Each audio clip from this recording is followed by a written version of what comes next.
هیوادارم دوکۆمنتکردنەوە کارکردن هێشتا جلۆ پیرۆزە بەڵام لە هەمان کاتیشدا هەیەکی هەندەسی هەبا بە مستەمری لە قەڵای بکاتێ بۆ ئەوەی خانەکان سەر بەسەر دەفێنی نەڕووکێت.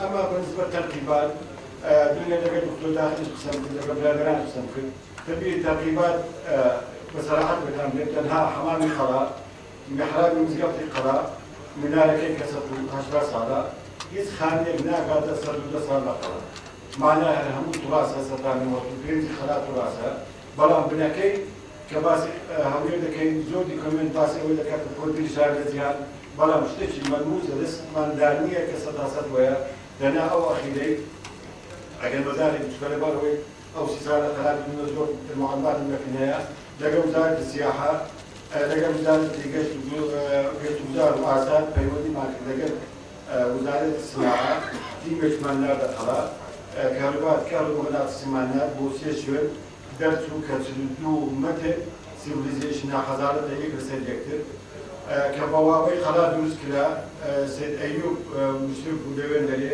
بایلاتە لێدان لە ئۆپی 36 مەتر ئەو دەگەیشتی ئەڕدی کرد ئەوەش زۆر مهمە جگە لەوە لەگەڵ چیپیەکانیش 32 موقعمان وەرگرت نارمانێکی لە مەتر و 80 سانتیمەتر تقریبا 1000 ئەوەندە ساڵی پیشاندا لەبەر هەندێ حەزەکەم لە ماستەرگران ئەو شتانە دابدرێ و سوپاسان. شكرا. I think we should stop discussion because we have more to go. المخطط العام للحفاظ ما زال ينتظر دوره رجاء. Exactly. كل الأسئلة ستجد لها جوابا إن لم يكن الآن فسيكون بعد حين فيرجى الصبر. الكل راح يشارك والكل راح يدي رأيه وكل الآراء ستسجل والهيئة في خدمتكم لأنه القلعة قلعتكم وليست قلعة الهيئة فقط. Other systems for the general run of structures in the citadel. It may not be in the report that you have, but we have. No, I have seen that in the report, but we need a fire station, not only in the buildings. Well, the problem with a fire station, if I may say so, the problem is that the water risks doing as much damage as the fire in a situation like the citadel. However, we can talk about it later. The cultural performances in the open air, of course, that's a good idea, and that's one that we had considered, and we had considered places where it can happen. Bringing back the people, as the lady mentioned, we have discussed that and considered it. But if I look at it from the demographic point of view, which the other gentleman mentioned, the question of projecting population is not possible in the sense of we can project the population of Erbil because we have demographic statistics to project it from. But in the citadel, I think it's going to be much more important to the base figure from which to project. You're not going to bring back the people who were there before they were removed in 2006. We don't want that. So the question of the population is, to some extent, speculation of the kind that we were doing. And we were interested to see that the old South Gate appeared on the drawings presented by the consulting firm for the Erbil Master Plan yesterday.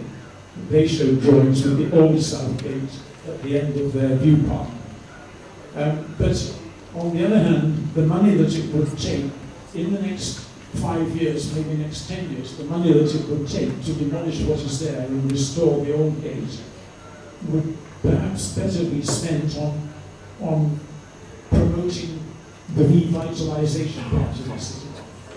So in an absolute sense, our view is yes, the South Gate should be restored to what it was, without question.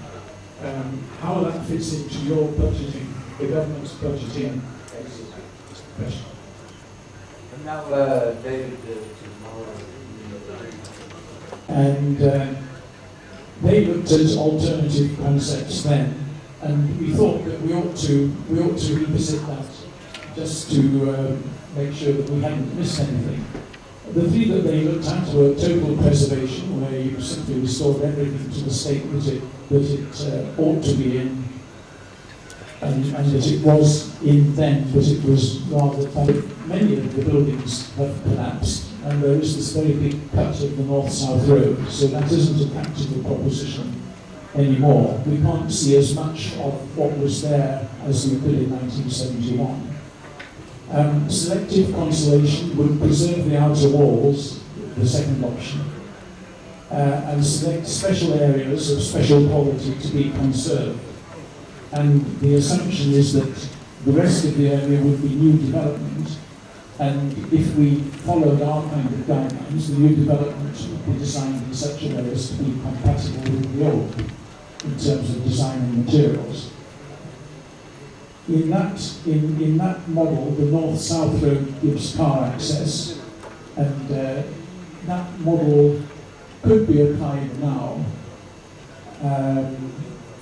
with some modifications to recognise precisely where the buildings are that ought to be conserved, because we have much we might do if you were applying for World Heritage listing only for the walls and not for the citadel as a whole.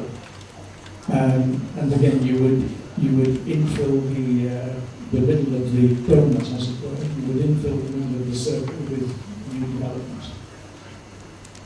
We don't think that any of those really strictly apply, as I said before, because we prefer to have a fine-grained approach that is based on principles rather than a definitive statement that this should be like that and that should be like this.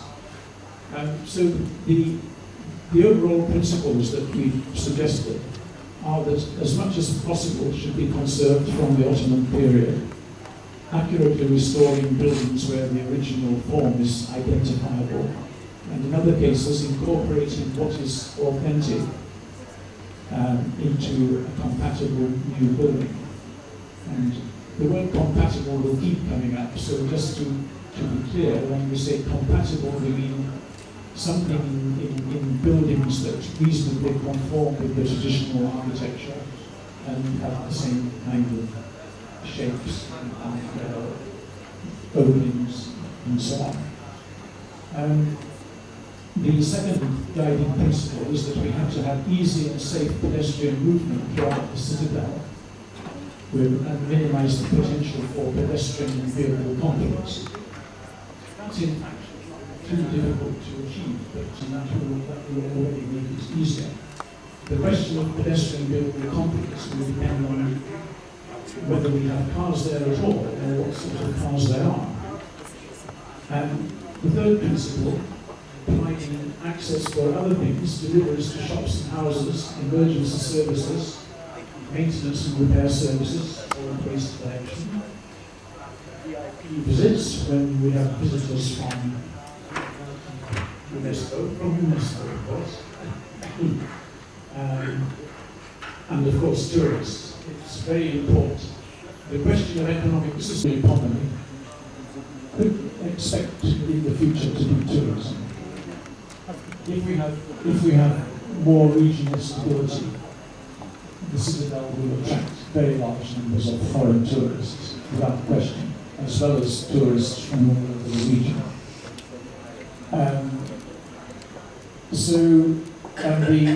The last point, of course, in deference, planning to accommodate the ongoing archaeological excavations over a period of 10 to 15 years old. We have thought about that. The question of access and movement. We have looked at options for car access. Is it still working? Okay, yes, okay. I have to breathe on it, yes. Good. So we have looked at various options for access by various kinds of vehicles. And this sort of picture is the maximum car, and it is very much how it was before the people were moved out. If you look at satellite photographs from the time when the last inhabitants were there, you can see cars squeezed into every little alley. So if we had an option like that, it would mean that many of the small open spaces that we have identified, that we imagine as having a nice tree and being a place where the children of the houses around the square, where the children of the houses around the square can play together. That option, the maximum car option, wouldn't really work with that kind of atmosphere, because all the small squares that are accessible by car would be filled with cars. And also, of course, the larger spaces in the centre, as long as they were open, would tend to be filled with cars. And even then, you're never going to get enough cars into the citadel for all of, let's say, for the sake of argument, 500 families to have one. So that isn't really a very good option. In addition to that, these are some of the disadvantages. Of the maximum car option. Air pollution and noise, vibration, the fact that you would need stronger paving to support normal cars, which would be more expensive, interference with the pleasant and convenient movement of pedestrians, in other words, more pedestrian traffic conflict, detracting from the visual character, that comes to what I said about the spaces with cars parked in them, and turning what would be pleasant open spaces into car parks. Those are all disadvantages of the maximum car access option. This is an intermediate stage where car access might be allowed at the north and south gates, arriving at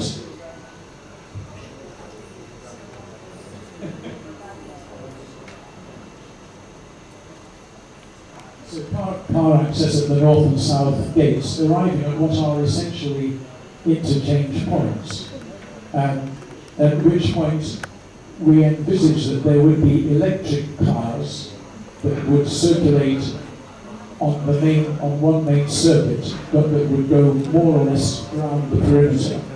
And there would also be the option of the electric cars going along this route, linking the north and south. But we have to remember that the archaeological excavation will be in this area in the middle. That has some of the disadvantages of the car solution, but it wouldn't have as much, it wouldn't have them to the same degree, but it would tend to create, the interchange would more or less have to be at this location, and that is the main arrival point. And whether we really want it to be some sort of vehicle interchange where people come with handcarts to take their produce for their shops and things like that. And the third option that we've looked at is to prohibit motor vehicle access altogether. And in that option, there would be the interchange between cars and electric vehicles, which would be here and here in the previous one, would be moved to the bottom of the mound, so that there would be a residence car park at the bottom of the mound, together with an interchange which would be part of an interchange that would allow you to go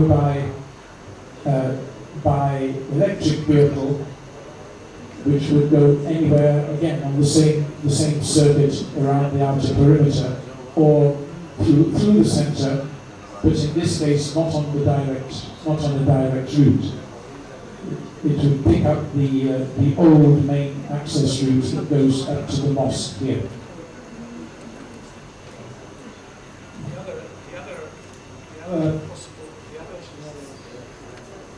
The other advantage of that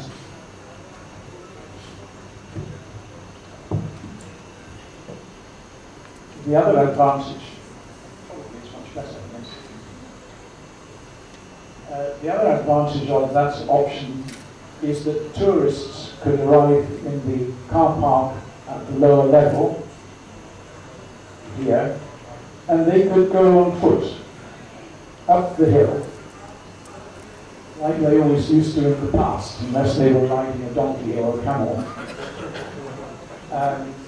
So the tourists could have the real experience, and it would be good for their health to walk up the hill as well. They get a bit more exercise. So that could be part of the experience of visiting the citadel, which you walk up. And of course it is, to be honest, it is an experience that would be very much better if you had the original old gateway there. Because the original gateway had this, for a first-time visitor, it had this air of going through it into some special place. Because of the dark shadow, you were going into the dark place, and it was a very special place that you were going into. That was the psychological impact, if you like. So that could be restored, and they could do that. These are just some of the advantages of option 3. It eliminates the adverse effects of cars, noise, air pollution, vibration, and so on, because the only vehicles inside the citadel would be electric vehicles. It minimises the possibility of pedestrian vehicle conflicts, because I have assumed, or we have assumed, that the vehicles would probably be owned by the public authority, which is much easier to control in terms of speeding than private cars. It provides for the experience of arriving through the gate to be a revelation of the quality of the traditional built environment, unhindered by motor traffic. And the arrival at the external, just some illustrations, this one, of course, you saw some pictures of this tower yesterday. I forget which one, but one of the UNESCO presentations had several pictures of that tower in the Chinese city of Pingyao. And the police cars there are, as you see, electric cars.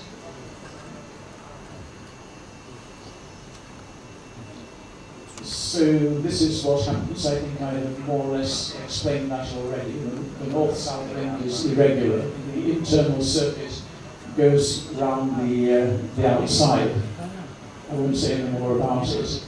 But perhaps I should say a little bit more about the internal circuits, because it would, just to mention that it would also be the main route for example, for the new water main and for the various underground services that we're proposing. The services that we're proposing should be underground, such as electricity and cable television and so on. And of course, because that route will be the main route, all those services will have easier access by virtue of being laid underneath it. We identified a few fixed items in the beginning, and they are very at this point. We have, of course, identified dozens of potential sites for other items, but we thought that these were very few that should be fixed.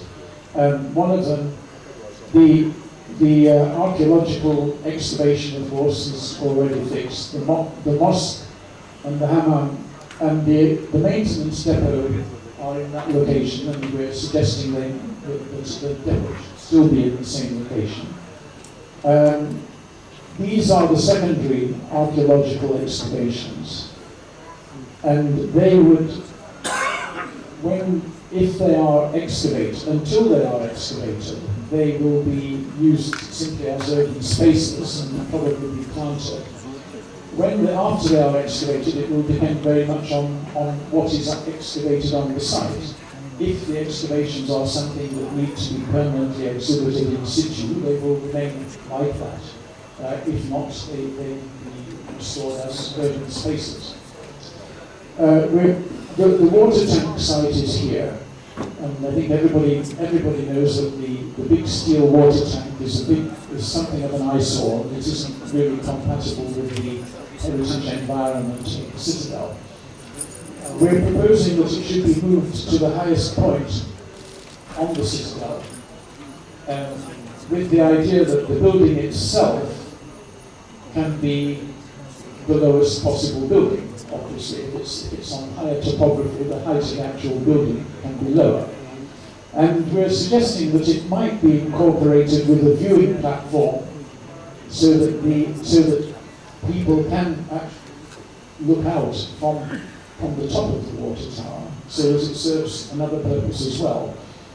And the outer circuit, the main circuit, of course, goes past that and it comes round there. So the outer circuit would also stop there, because this would be a route that tourists would probably take, whether they took it on foot or by electric car.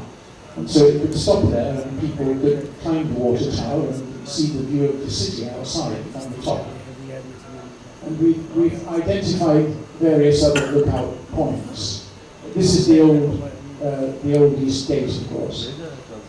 This is a vacant site that could be turned into a very nice lookout cafe with a panoramic view over the city. This is a similar thing on the west side. I said before that we had found just one site that could reasonably be a big hotel, and that is a site where the buildings are all relatively new buildings in poor materials, what we have termed shacks. So the buildings could all be demolished, but there is a long length of reconstructed wall in fairly good condition there, and that would become the wall of the hotel in that situation. And it is really the only place where there is either enough space or where the shacks can be demolished on a large enough area to build a hotel of that size in an attractive site.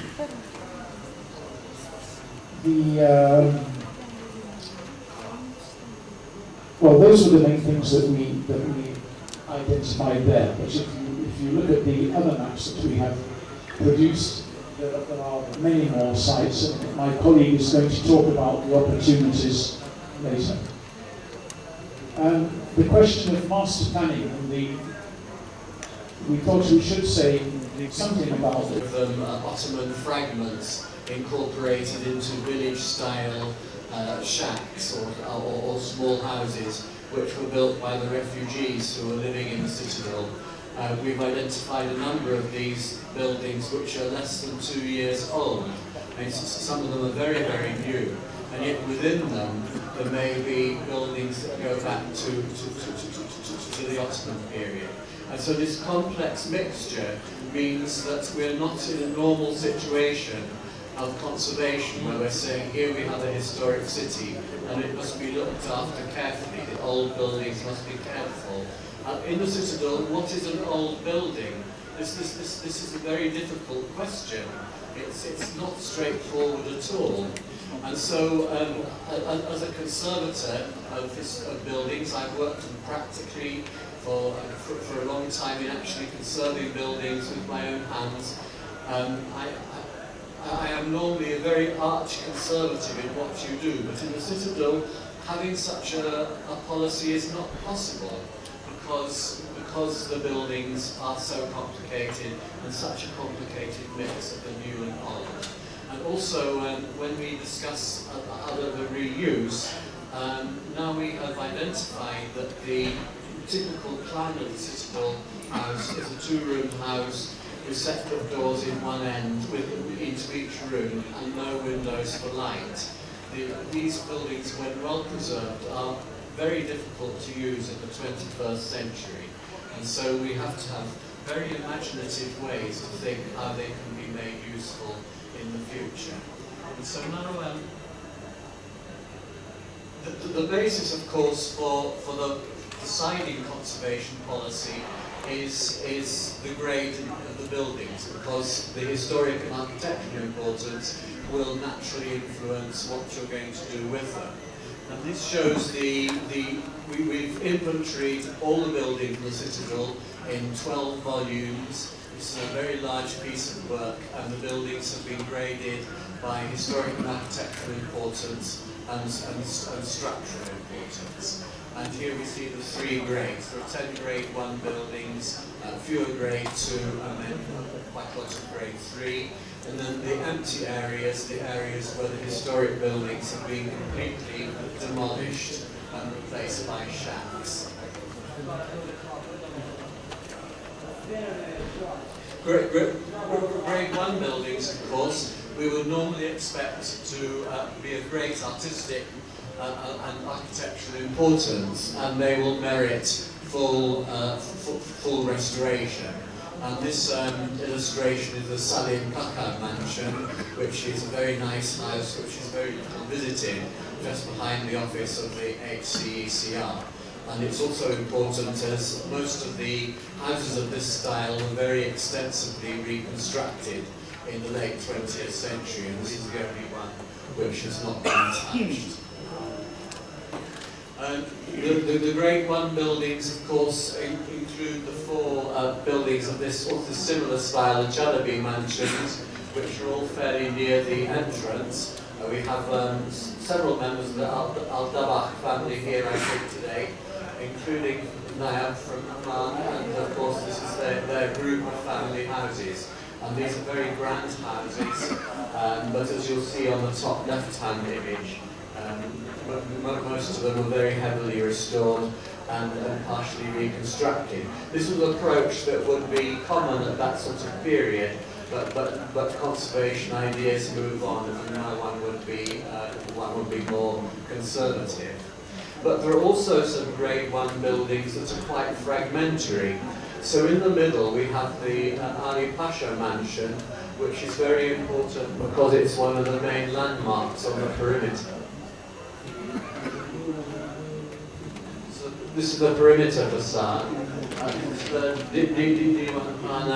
So this part's quite well preserved, but the rest of it is in ruins. And so here we have a conservation matters of ethics. To what extent should it be conserved? Should it be conserved as found or fully restored? This is a point for discussion, which has to be discussed on a case-by-case basis. And on the bottom, there's what was one of the biggest houses in the citadel, if not the biggest, is the Yaqub Aga Mansion and the Diwan along here.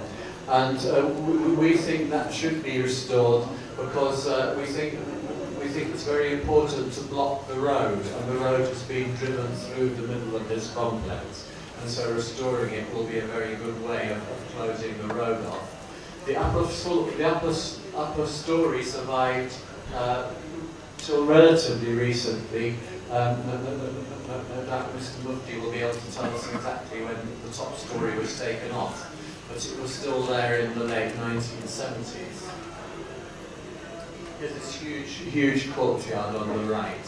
So even though one might sometimes question full restoration, I think we think in these circumstances it's going to perform a very important urban planning function to completely restore this building. There are other Grade 1 buildings that also present problems of ethics, and one of these is the Sheikh Sharif Mansion, which we think should be restored as a multi-purpose cultural centre. This is a little visited but very grand building just to the north of the mosque. And as you can see now, it's of 1 story. Wonderful room here with the ornament at the end. But as you see from the plan, it's now U-shaped, while before it was L-shaped. Before it was U-shaped. And here in these archive photos, this is the missing wing that's now been replaced by a shack in that position, and the building had an upper story. So what do we do? Is it good to put the upper story back, or should we accept it as found and say now the building is 1 story and it should be restored to a 1-story building?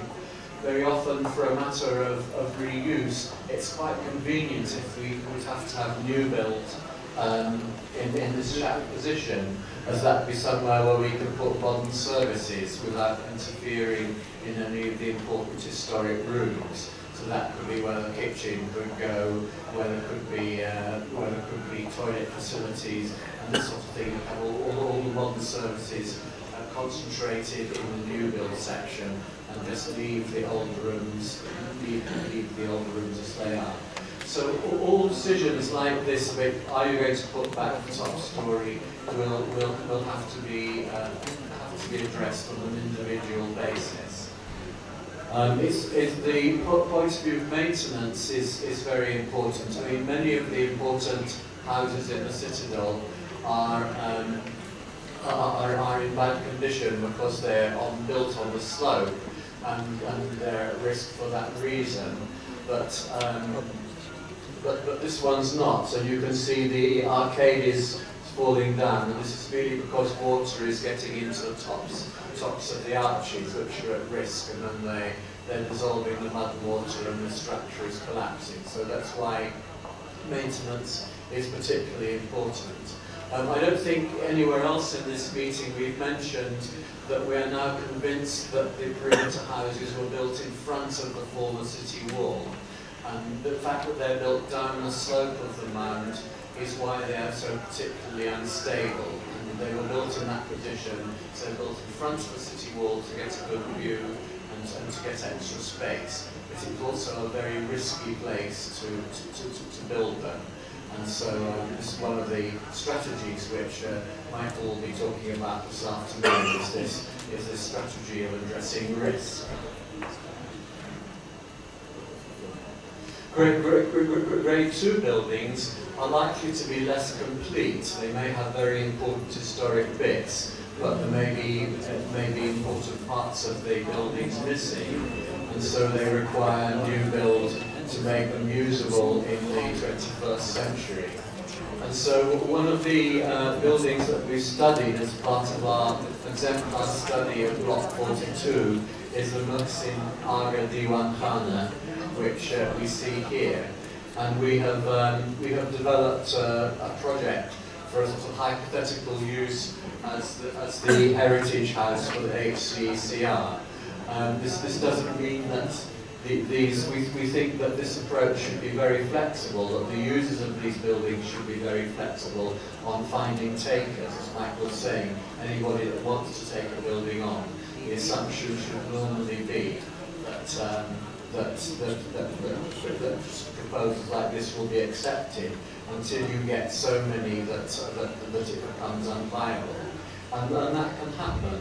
If we think the way the old city of Damascus has been turned around in the last 10 years, and now it's a matter of saying no to people, because there are so many people that want to find new uses for old buildings, that the directorate of the old city are having to say, no, you can't turn this building into a hotel, no, you can't have a restaurant in this building.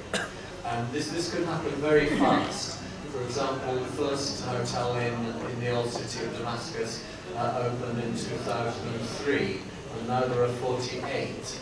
So if you've got that level of interest in the Citadel, and once the services are there, it could happen much more quickly than we think. And I have to point out that what Nasri's not talking, because she was just interrupting now, that we thought she ought to have an office with a shiny shield window, being such a glamorous head of the HCCR. So this is again a thing where we identified that this building originally had a shiny shield window, and this is a sort of feature, of course, that we have, and that's the option of putting back, especially because the bottom of it's still there. And so if we went up, you can see you're starting from a building that's just 1 story high now, and looks like that. But with the evidence and adding some new build, you can end up with a useful building that looks like that. So this is an exercise which needs to be done for all the block studies, because the buildings have been divided. The parts missing needs putting back to see how they can be usable in the 21st century. And so any uses we're suggesting for these buildings are just suggestions, because flexibility, we're sure, is what's needed. And some grade 3 buildings are just very dull and boring buildings and not architecturally important, and so that's why they're graded like that. Here we see an example. I mean, this house is in that, at least this front wall in its present form is post-Ottoman, with these typical low, wide ventilation windows, while the Ottoman ones are turned around the other way. It's not architecturally important, but it is a historic building, and so this can be conserved and put to new uses in a perfectly ordinary way. So in our study, we've again done a hypothetical conversion to convert one of these houses into a house for a middle-income family, and the other into student accommodation. Now, what about grade 3 houses? And they're often the most difficult challenges. So this is the remains of a huge Ottoman mansion, which is a bit to the north. It's to the northeast of the mosque. And aerial photographs taken in the 1970s show that this building was already a ruin at that time. And at the minute, we've got the back wall and parts of the front wall surviving more or less to their full height. Then there are lower sections which have been converted into shacks. And so here there are many ethical questions about what one is going to do to this building. Do we have enough information to reconstruct it? And is that what should be done? Should the Ottoman walls be saved and be incorporated in new build? And how much of what survives from the earlier period should be retained? And these are all very difficult. We could, the amount of information that we would be able to get out of these photographs would be enormous and very much greater than the scanned copies that we have now. For example, the military photographs, like the ones that were being taken by the British Air Force, will have been taken on very large plates, and they will have an enormous amount of detail. But unless we can find the originals, we have a problem. We are trying to do that. We know that we knew there were some aerial photographs in the British School of Archaeology in Iraq. Their records are now stored in Cambridge. And so our archaeologists have been there, and they have aerial photographs, but unfortunately they don't cover airbill. And so we know there's some photographs at University College London. So all these needs we need to find out. It would be so valuable if we could find some early prints and original negatives of these aerial photographs. So just an example, I don't know if you can see, but you probably can't, but this is showing the Sharif mansion as a two-storey structure. And here, it's probably not visible, but this is the ruined walls of the grade 3 house we've just seen, with much more surviving than survives at the moment. And so much for the individual houses, where we need different strategies for the 3 different grades. So normally grade 1 would be complete restoration. Grade 2 we would normally probably have to include. There's this earlier Ottoman house with elaborate brickwork at high level. And this is what we have now. So this is sort of shack construction, although it is a graded house, because there's fragments of this building surviving internally in the courtyard. But none of the facade is old. These may be old bricks, but the facade is completely new. And here again, we were so much hoping that we would find the beams that supported this jetty still in situ, because there are many jetties in the old city where you can see they were there, but the beams still survive. But no, there's really nothing left there at all. And we've just got shack construction on the roadside. but there are earlier fragments inside. So again, this is a graded house, grade. Any houses that contain historic fabric have been given a minimum of grade 3. So elsewhere, the alleyways will need to be restored within the context of the block studies procedure as part of the individual conservation or new build projects of which they form part. Because of course it would be quite a different impression if all the walls of the alleyways were rebuilt at once, because they were never like that. They were always part of individual houses, and so they still need to be done that so that they have different character, different coursing, different character in the brickwork from section to section as it relates to each plot. And so doing that and involving, in a suggestive way, involving private people who want to take a building on the characteristics of the materials, as we were discussing this morning in the discussion.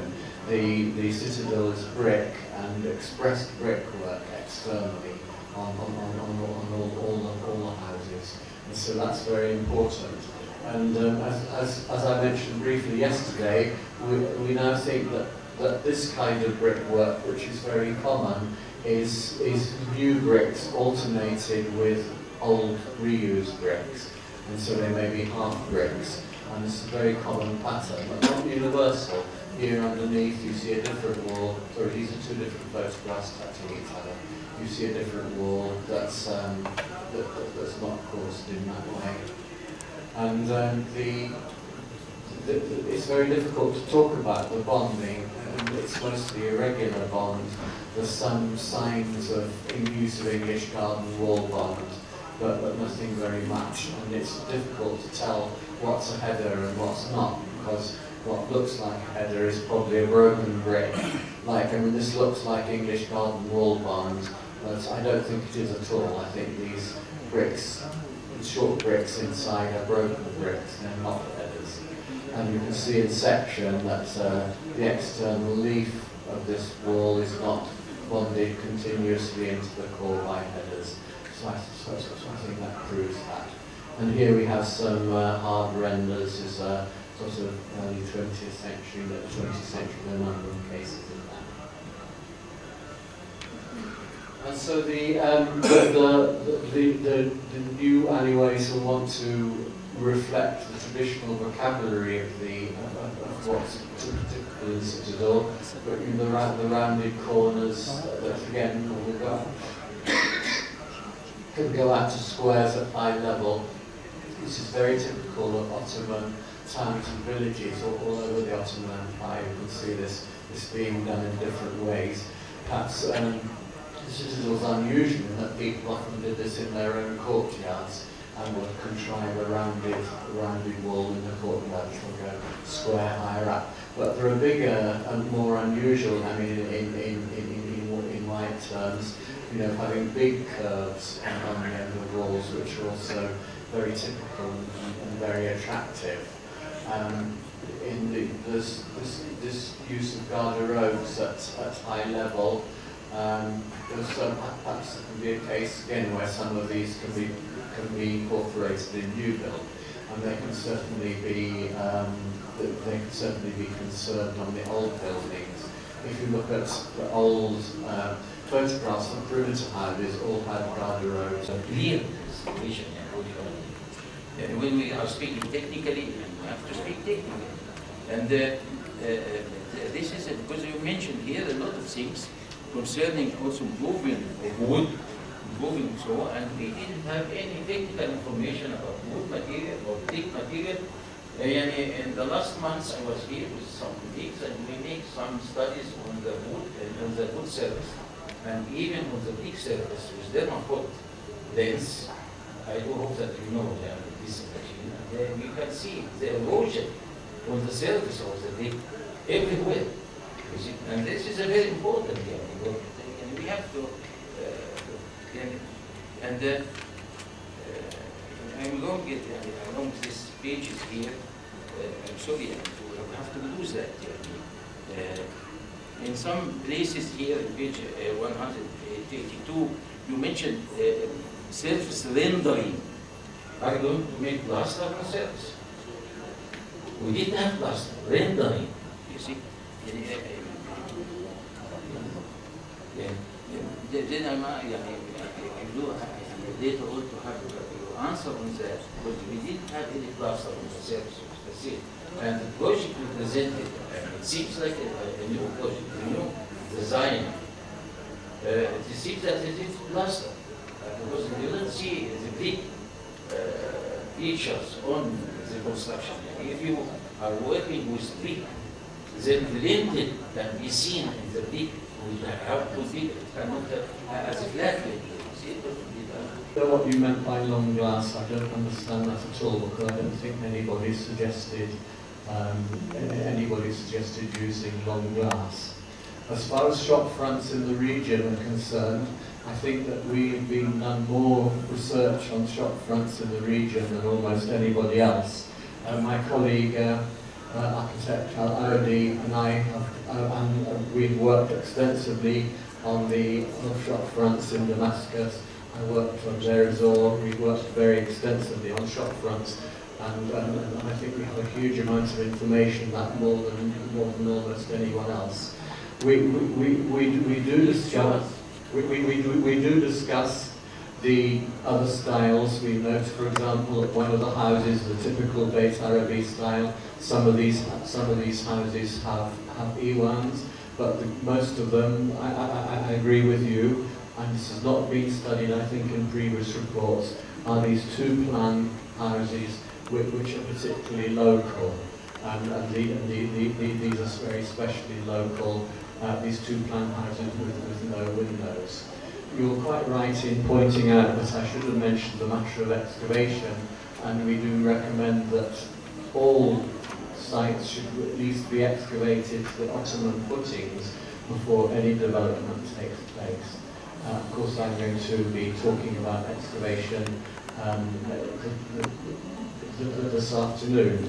As far as authenticity and integrity go for World Heritage nominations, for the listing, I know that the total listed buildings is 328 buildings. Only 10 have been graded as 1 and 78 as 2, and the rest is grade. Now this grading is very crucial because it has tremendous implications on the actions needed later on. Because, for example, I've been surveying with my colleagues the Citadel since the 1970s. And if I were to be given the responsibility to list the existing buildings, I might come up with, say, 20 or even 35 grade 1 buildings. So, in order to convince us of the absolute objectivity of this listing criteria, you have to explain the listing criteria very, very clearly to us and tell us who did the listing. Did you do it? Did some junior surveyors do it? Did you do thorough analysis of each building, of each 28 buildings? I'm sure you must have. But I would like very much to be absolutely clear about your listing criteria. That is one comment. Now the second comment, of course, I felt very uncomfortable with the use of the word Ottoman. I agree with my colleague.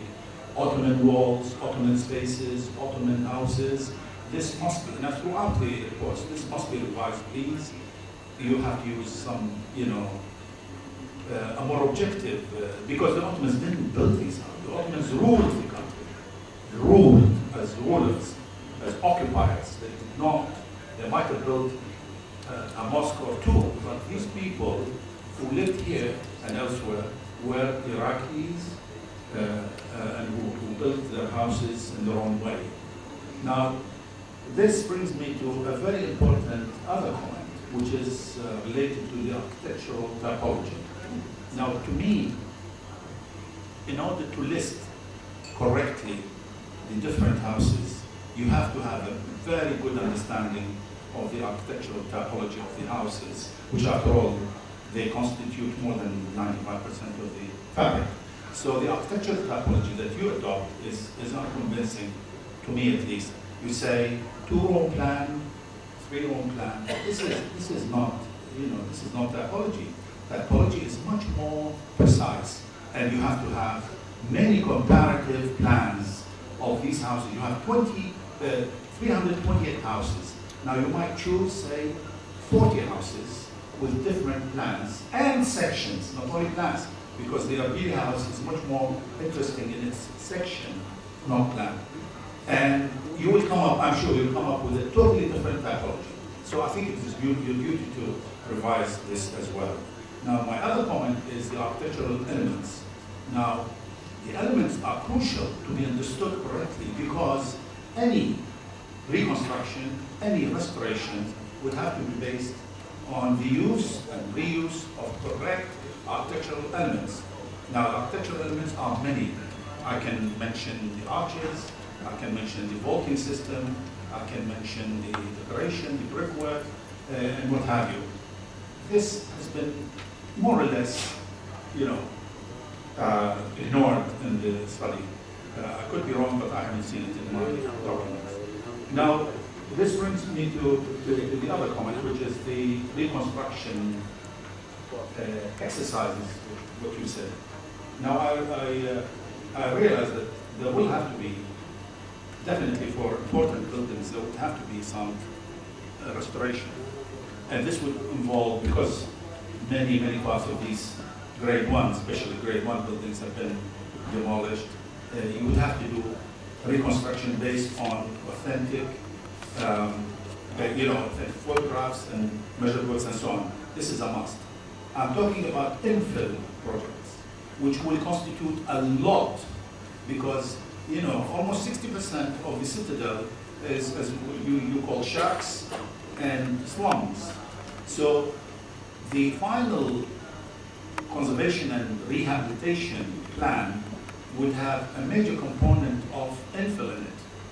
And infill must be based on correct architectural analysis and typological analysis and المعماري لا أنا أشوف الآثار يجب أن يشارك بالعمل والصيانة. نعم الآثاري راح يشارك يعني الاجتماعي. دكتور هذا العمل عمل جبار وعمل معقد وليس بمشروع سهل إطلاقا، خاصة عندما تنوي حكومة الإقليم أن تدرج القلعة في سجل التراث العالمي. ومثل ما شفت جنابك أثناء ما استعرضوا موضوع النومينيشن فايل ذكروا أكو 3 بنود مهمة جدا، الأصالة كلها تتعلق بالأصالة.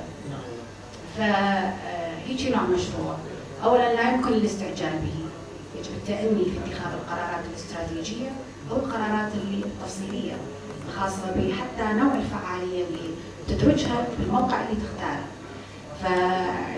فالاجتماعي الآثاري، أنا في مقدمة ترحيبي بكم بالجلسة الأولى وضحت الهدف. هذا الهدف ما وضعت الHCCR، وإنما هذا الهدف كل عقلاني يعمل بهذا المشروع، إن كان الهيئة العليا أو أي شركة أخرى أو جهة مستقلة. مشروع بضخامة قلعة أربيل يمتص كافة الطاقات من الاجتماعي إلى المؤرخ إلى التاريخي إلى المعماري إلى مخطط المدن، بس أكو برايورتيز.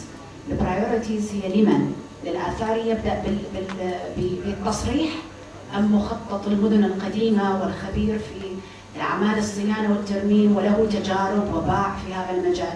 الحصول على شهادة الدكتوراه هو فخر لكل خلينا نقول طالب علم، ولكن من دون تجربة، يعني إذا تسمح لي أقول لك، يحتاج إلى قراءة وقراءة. نحن الآثاريين لم نهملهم، وإنما هناك في محور آخر من بعد استراحة الغداء سيكون هناك نقاش على الاستراتيجية اللي اتخذتها الشركة لمواقع التنقيب، وهنا المجال مفتوح للمنقبين. الآن موضوع الصيانة والترميم إذا تسمح لي هم خلي أوضحها، لأن كثير من الشباب منفعلين وهذا حقهم. حق كل أربلي أن يعتبر القلعة هو داره بكل الممتلكات اللي بيها، من حائط إلى زخرف إلى تربة إلى ما تحت التربة. هذا حق مشروع، لكن أيضا الحق المشروع أن يتأنى في التصريح أن يصبر على المرحلة اللي يدخل بيها حقل اختصاصه. الآن موضوع الصيانة والترميم، احنا كنا نعرف في العراق لا توجد مدرسة أو مؤسسة تخرج فني مؤهل أن يدير عملية الصيانة، هي كلها جاءت بالتجربة والممارسة. يعني كل ما موجود عندنا من خبرات، مع احترامي لهم، أخذوها بالممارسة، اكتسبوها بالممارسة. اليوم العلم تطور، اكو امور تقنيات جديده لازم نتعرف عليها، اكو ثيوريز نظريات لازم نتعرف عليها. فموضوع الصيانه والترميم ما لو لم يكن هناك مؤسسه تعليميه تخرج كوادر فنيه كفؤه لها المام بكل التفاصيل المعماريه، اختصت في حقل الصيانه واشتغلت اكثر من 25 عام في مجال الصيانه. فلا يمكن لخريج شاب جديد اذا ماخذ كورس او كورسين، إذا هو خريج كلية الآداب من قسم التاريخ، يقول أنا أفتهم بالصيانة. فإذا تسمحوا لي تقبلون مني هذا التعليق هذا، الواقع شيء. ما تبدأ يعني أنا خريج آثار بكالوريوس 70، لكن من 70 لحد الآن أنا مدير صيانة بالعراق. والأعمال اللي عملتها يعني الأعمال أفتخر بها الآن. قصر الحيضة، وأنا أفتخر بها. المدرسة المستنصرية، القصر العباسي. يعني كل خبراء بالعالم انه ما حد يتوقع انه عنده خطا بالموقع الفلاني. وبعدين كثير من الزملاء كانت العراق رح تشتغل لهم بالبحرين جامعه خميس. فيعني احنا على خبرتنا، لكن انه ترى انطينا شيء مهم. اكيد، وهذا فخر لنا، واحنا لولا معرفتنا بك ما كان دعيناك يا دكتور. فانت ضيفنا وضيف شرف، وكل الخبره مالتك راح نستفاد من عندها. تعليقي مجرد كان للشباب الطموح اللي عنده هذه الموتيفيشن اللي هي لا يمكن ان تمسك فيها. شكرا جزيلا لاستماعكم، والان استراحه غداء اذا تسمحون، من بعد الغداء. نعم.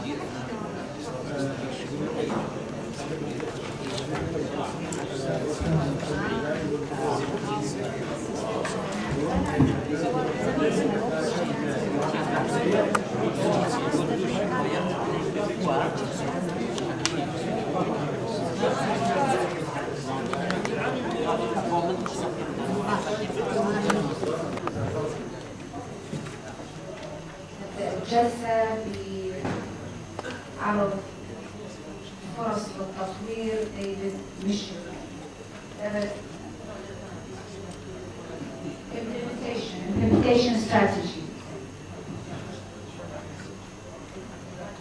استراتيجيات التنفيذ.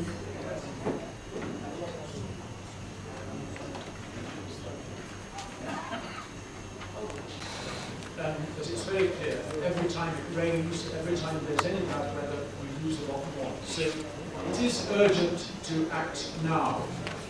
And we have proposed that there should be a five-pronged approach to implementation.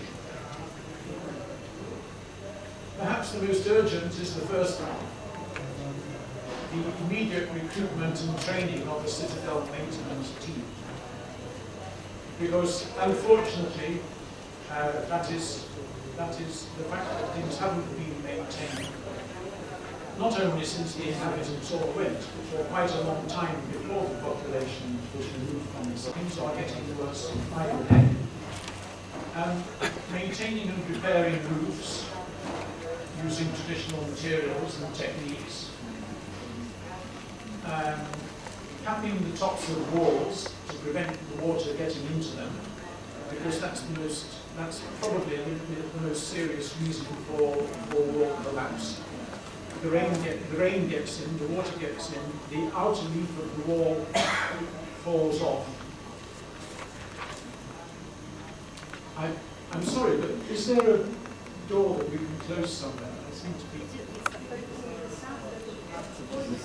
Translator. Sorry. The translator.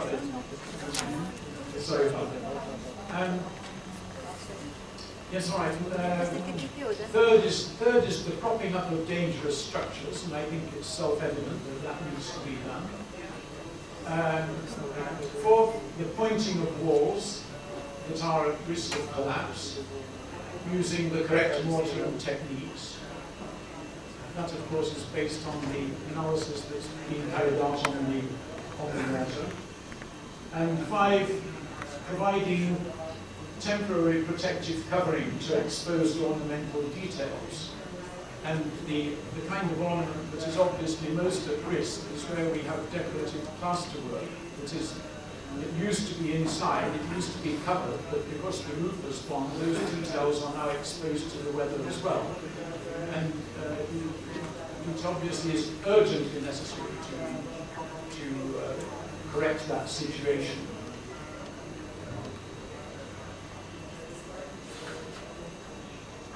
This is just an example on the left of what we don't want, and a cross-section through a walkway on the right, showing the sort of thing that we do expect to have in the future. This is preliminary design for the sewerage network, and as I said before, this doesn't go around the ring because it follows the topography. It still flows to the lowest point, which is at the south gate, and it will still go out close to the south gate. Number three, the third prong of the five-prong strategy is the priority quadrant. I think we've said enough about that. We've had questions about it, we've discussed them in some detail.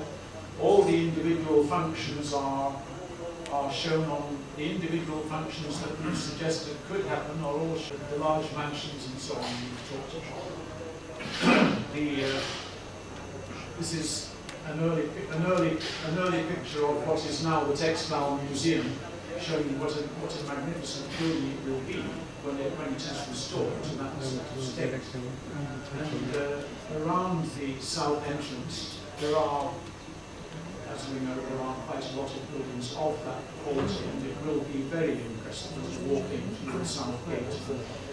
You see that. You'll notice I still have my people walking in up the walkway from the hub.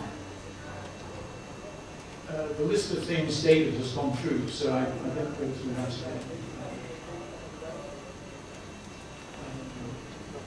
Sorry. Item 4, the interventions on the basis of structural risk. As I said, they have been defined, and we did refer earlier to the problems of the outer wall. They are all, the ones most at risk are all on the outer wall. Some of them are being addressed in the 10 houses project at the moment, as we understand. And as we said before, the main problem is largely the fact that they are built down the slope rather than on the edge of the top of it. For all of these, we have them in categories of risk, and this has all been produced by our structural engineer when she was here. And in each case, the type of risk or risks. I did mention earlier today this question of the external view of the perimeter wall. The perimeter wall, of course, is one of the Citadel's main assets. Indeed, from the point of view of tourism and attracting visitors and that kind of economic advantage, it's the main asset. What do people look at? You know, we only have to look at what we have here on all the literature. As I said yesterday, it's the view. It's absolutely unique. I can still remember the first picture that David sent to me when he first came here 2 or 3 years ago, and thinking what a fantastic place it was. And it is, and resolves in a way the comment that was made about the facades being flat and the windows all being square. You know, this obviously shows that although we have square windows, there are windows with round heads and not quite so round heads and so on, and some small squares and tall squares, and many other possibilities, and we don't exclude any of those. The facades that we were talking about this morning, as we could clearly see, were computer generated, and they were not trying to show every brick, but obviously the outside would be done all in brickwork. And it would keep all the irregular shapes of the alleyway, because part of the character of the alleyway is that the shape is irregular. We did start by writing guidelines as to how the development of a block should be approached. And one other thing that the guideline says is that you must remember that the city block is not an island, that the experience of the person walking through the city is not the experience of being inside the block, it's the experience of being outside the block in the alleyway. So when you design a block like this, you must also take account of what's on the other side of the alleyway. And this is partly why we looked at the options for this square, because there is this very special and quite unique facade opposite, which you can't see too well because the space is only half this size at the moment. But if it had a larger square, you could see it.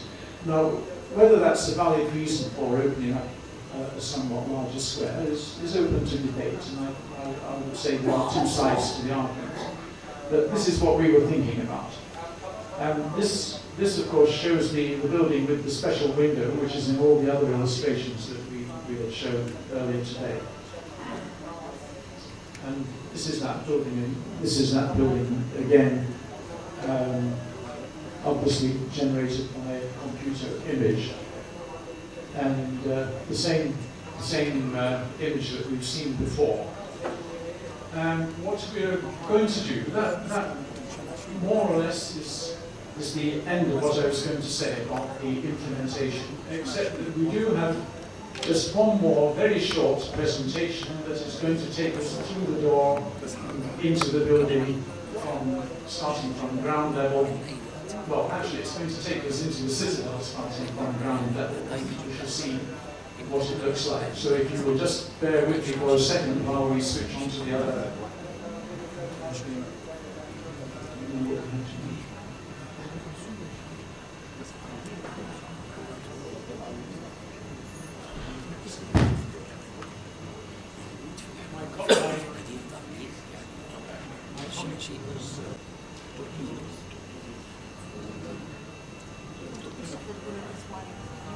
So this is approaching the building, as you can see.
I'm not talking about what are we going to put now or species. I'm talking about useful ones that it's there, not to be let down. Yes, it's true. Yes, there are more about this. Presentation. Thank you very much. Just to say that the other thing we have mentioned in the guidelines is roof gardens as well. Because if you can grow a vine up from ground level and change it over your roof, it adds to the landscape of the whole area. Thank you.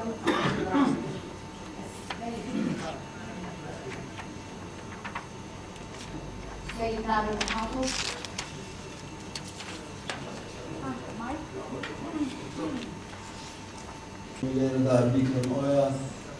دەتوانین یان هیچ ڕێگری پێ لە بەردەمەوەی کە بتوانین دەوری قەڵات یعنی ئەو سلۆپەیە لە نێوان ئەو خانیانەی لێواری قەڵات و دووارەکە لەگەڵ لێواری خوارێ ئەو سلۆپەی کە ئێستا دەبینین بەو شێوە ناشرینەی کە ڕەنگی چنگی تەنها ڕەنجی خۆری لێ دەبینین ئایا دەتوانین کەس چی بکەین بە بەردەوامی ئەمە وەکو سێ ساڵە ڕەنگە چەند جار پێشنیاریەوە هاتۆتە پێشێ کە پرسیارمان کردیا هەوڵماندایە کە پرۆژەیەکی ئەوها جێبەجێ بکەین بە شێوەیەک کە نەباتێک بی تەنها کەسێکی نەک داری گەورە بەڵام دیارە یەکسەر باسی ئەوەی کرا کە ئەوە ئاسانە و نابی دەستکاری بکەین ئەمنیش هەمیشە وەڵام ئەوە بووە بەهاران کە وەختێک لەگەر باران باری بەهاردادێک کەسێک دەبی کەواتە بەو حسابەی بدەی بچین جیاو کەسکاتەکەی هەمووی هەر بخەنێنین و لەبەرەوەی نابی لێ بڕوێ لەبەر چی وانەکەین ئێمە کە بە بەردەوامی لە جیاتی فەسلێک سەوزبی هەموو فەسلەکان سەوزبی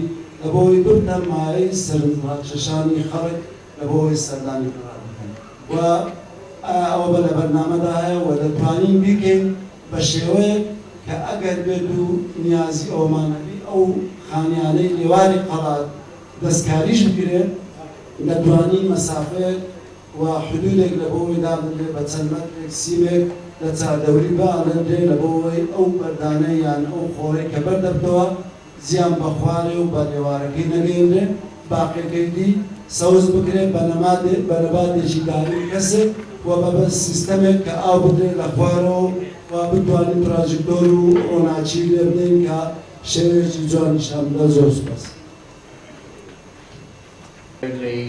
He can't come just for a short workshop all the way from England. And he is a specialist in the archaeology of Upper Mesopotamia, and he can read Sumerian, Akkadian, all that sort of text. So a very useful person for us to have had and to review the citadel in the light of its archaeological importance. But our job within the project is only to specify and define on a map areas for future investigation. So that's what we've done. And so this is the map here. We're suggesting the main excavation starting there in the middle of the citadel because that's where the most likely to be religious continuity between the mosque. We know that the cathedral was rebuilt in the late 5th century. There was another church built there at the end of the 13th century, and so he expects that the Temple of Ishtar is probably there as well. And perhaps in our next monthly report, now that we have found out what the name of the Temple of Ishtar is, we will report that next time. And so this shows 3 successive enlargements of that. And we produced in the report a detailed budget and schedule for either a targeted excavation or rather a long-term one, and we're thinking in terms of something like 10 to 25 years, because for an excavation that will go the full depth of the citadel.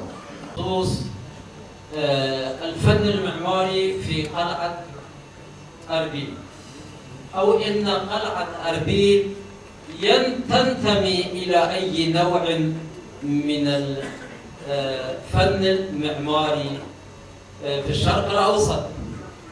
هل تنتمي إلى فن العمارة العثمانية، أو أنها متأثرة بفن العمارة في بغداد والموصل، أو أنها من صلب فن العمارة الكردية الأصيلة الذي يرتقي إلى الألف الرابع، أوائل الألف الرابع قبل الميلاد، يعني 6000 سنة.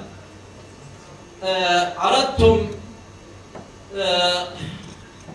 قبل ساعتين دارا بقرب دار عبو آغا في القلعة، وهي الدار الثالثة الواقعة في شرق باب القلعة.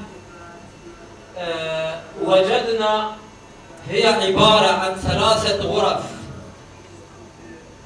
الغرفة الرئيسية في الوسط، وفي كل من الجانب غرفة أخرى. وفي القلعة دور مشابهة، وأجملها يمكن هو دار الشيخ جميل أفندي، حيث يشاهد في الوسط إيوان، وفي كل من الجانب غرفة.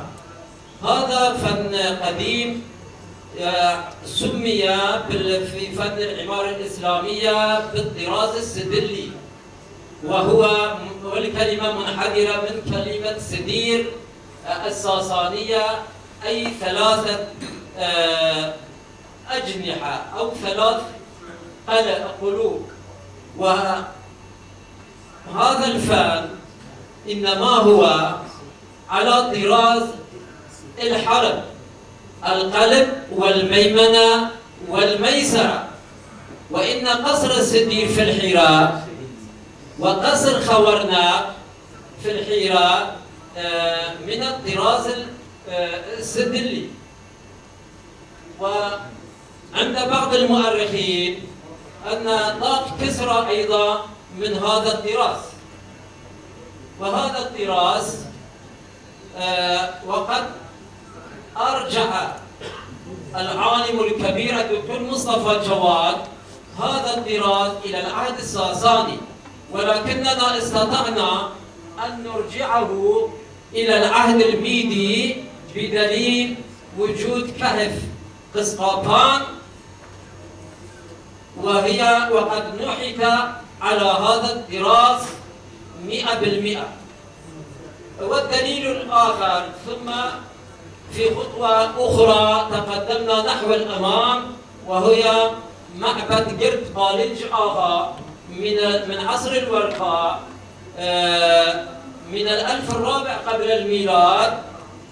فهذا المعبد هي عبارة عن القسم الرئيسي في الوسط مكان العبادة، وفي كل من الجانبين غرفة أو غرفتين. وبهذا تختلف المعابد الدينية القديمة في كردستان عن المعابد الدينية في وسط وجنوب العراق، لأن يختلفان. في الجنوب عبارة عن القاعة الرئيسية والغرف على جانب واحد. فهذا الطراز بالكردي يسمى كلكي. إن الدور التراثية بصورة عامة دور القلعة قد شيدت على هذا الطراز، وهو طراز كردي أصيل وجد له بيوت دور كثيرة متعددة في العبادة بالقرب من السعدية قزرباط أثناء التنقيب في حوض في بحيرة سديانة. فالتعبير العثماني هو غير صحيح، لأن البنائين العثمانيين لم يصلوا إلى أربيل ولم يعملوا فيها، ولكن عمل فيها البناؤون المواصلة، وبحكم المجاورة والتقارب فقد تأثر فن العمارة في كردستان بالفن العمارة في بغداد والموصل وبالعكس أيضا. فالطراز السدلي بعد الإسلام وقف هذا الفن إلى أن أحياه الخليفة المتوكل في سامراء، ولما أحياه انتقل وانتشر هذا الفن المعماري الأصيل الكردي إلى سوريا وإلى مصر وإلى شمال أفريقيا. وإن منبع هذا الفن بالدلائل الأثرية قد نبع في كردستان التي نشأ فيها أولى قرية في العالم باتفاق المؤرخين، وهي قرية زبياجمي في شاندة منذ 12,000 سنة. هذا هو فن العمارة، حقيقة فن العمارة في قلعة أربيل. بالنسبة لتجديد بعض الدور أو ما يجددون بعض الدور، فالدور المهدمة إذا لم يؤثر لها على صور أو على الطابو خرائط في دائرة الطابو، فلم تذكروا هذا الدائرة مطلقا يجوز فيها مخططات الدور في القلعة، فإنها تبنى وتختارون فد بناية منتشرة في القلعة، تحيون البناية المتقدمة على نفس الطراز، ولا بأس بهذا. ولكن ما يجوز أن تدرك دار ما بدون أن تعمر أو تجدد، لأن إذا لم تجدد تبقى الأزقة غير كاملة. عندي ملاحظات كثيرة أخرى بخصوص هذا الموضوع الآن. عدم دمج الدارين في دار واحد، لأن الدار مهما كانت صغيرة فإنها الطراز الموجود شكل الدور هي تعبر عن مخططات المدن التاريخية القديمة، مدن الشرق. وإذا أردنا أن نحيي بعض المباني الآثار القديمة في قلعة أربيل، فمنها الباب الغربي الذي لم يتحدث به أحد، وكان للقلعة باب رابعة في الطرف الغربي اكتشفت آثاره في الثمانينات، وقد كتبت تقريرا في 6 صفحات إلى المؤسسة إلى المديرية العامة للآثار، وأنا أعرف مكان الباب الغربي الذي وردت الإشارة إليه في تاريخ ابن المستوفي، وكذلك الباب الشرقي وهو موجود كتبت اكتشاف الباب الشرقي والباب الغربي. فالباب الغربي هم يحتاج إلى تجديد على طراز الأبواب القديمة. وهناك كان في القديم مرصد فلكي في قلعة أربيل. هذا المرصد لا أدري بالضبط هل هو من العهد البابلي الأول أو من العهد الآشوري، لأن مارغريت روثن هي تذكر في علوم البابليين وتأتي بكتابات مسمارية بخصوص المرصد الفلكي في قلعة أربيل. هذا مهم. وتحدثت عن هذا المرسل ومكان اتجاهه ومكانه. طبيعي هذا أمور لا نعلم في أي مكان من القلعة، ومن المحتمل أنها في غرب الباب الجنوبي. معلومات قيمة كاكا عبد الرقيب، معلومات قيمة وتغني المشروع فعلا. نتمنى أن نحصل على مسودة الأفكار هذه أو نسخة من هذه المقترحات. أكو معبد آخر ما عدا معبد عشتار، هي معبد شري.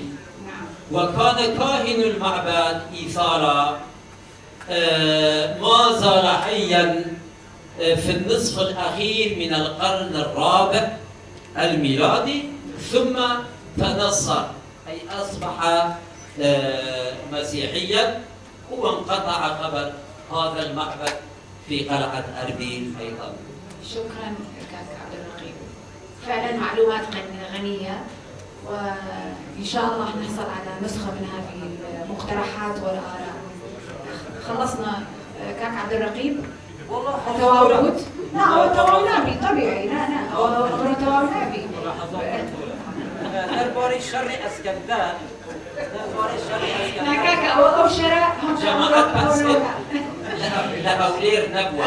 أما برنامجك كذا كان إن شاء الله بمستقبل هر جمعة أو خميس نجتمع ونخلي الحديث لشخص من شخصيات أربيل أهل هەولێر يتحدثون عن الماضي ويتحدثون عن كل هذه التفاصيل والمقترحات اللي عندهم، وكلها نسجلها وندونها وتحفظ يا إما في ذاكرة المشروع أو تفعل فعلا بعد أن نتقصى حقائق المعلومات. فشكرا جزيلا. نعم.